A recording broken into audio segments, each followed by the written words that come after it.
My name's Jay Pace and I'm the principal at Providence Property Group. One of the most prolific questions that we get asked by younger or first-time investors is, when is a good time to enter the market? And I think that that's a very, very important question because the media is always feeding us different information about what's happening in the property market. And my answer to those people is, it's always a good time to get into the market. Timing is very, very important. It all depends on where you're going to enter.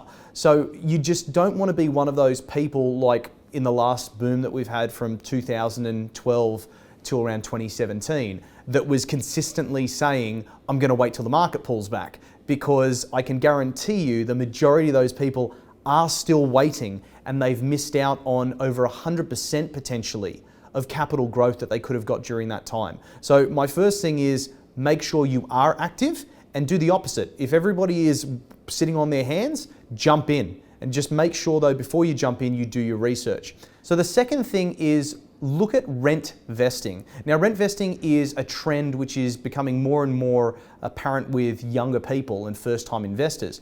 And simply put, it is purchasing a property in an area which you're not going to live in, but living in an area which you enjoy. So renting in the area which you enjoy being in and investing in an area which you're not going to live in.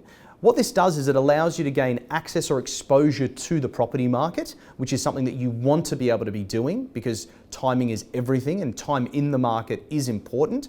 But at the same time, you don't need to sacrifice living where you want to live to living in a property just because you want to get a first homeowners grant or because you have this idea that the Australian dream is to be living in your own property. The fundamentals have changed significantly.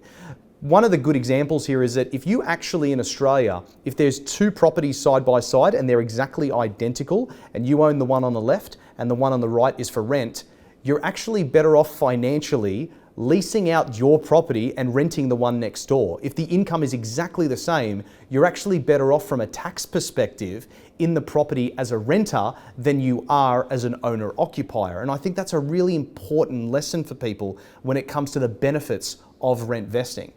Now, at the end of the day, the more important thing here is action must be taken.